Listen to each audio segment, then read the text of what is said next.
Emotional symptoms, chest pain, and grief. Case history.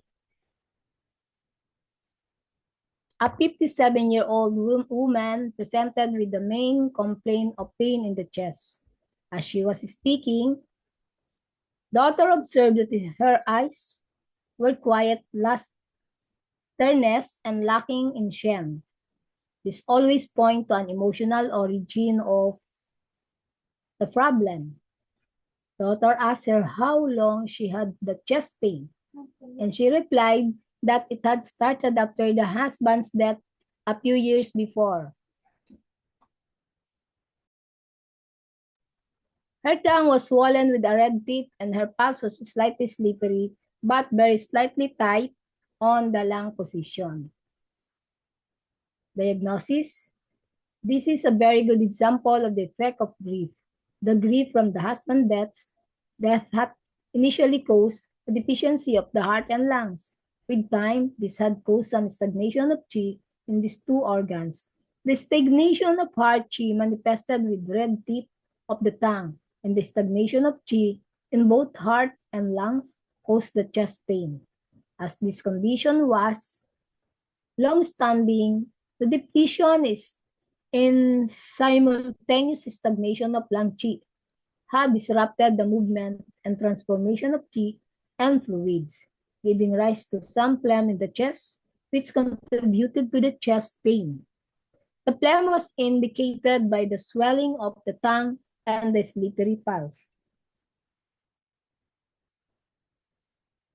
This patient had an interesting emotional reaction to the treatment, which is worth reporting. Doctor used a simple treatment, needling pericardium 6 on the one side, lung 7 on the other side, ren 12, and stomach 40. A few days after the treatment, she went to the graveyard to visit her husband's grave for the first time since his death, and she cried. She had obviously repressed her grief for many years, and this had caused the stagnation of qi of the heart and lungs in the chest.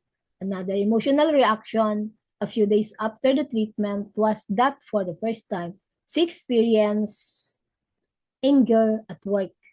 This is also interesting as, just as there is a controlling relationship between wood and metal, there is one between their allied emotions, anger, and sadness. Grief, obviously the release of qi stagnation in metal, had stopped excessive control of metal over wood and lead to an explosion of anger. Moreover, its emotion can counteract another across the reverse controlling key cycle of the 5 elements. Anger, emotion of wood, counteracts sadness, the emotion of metal. Joy, emotion of fire, counteract fear, emotion of water.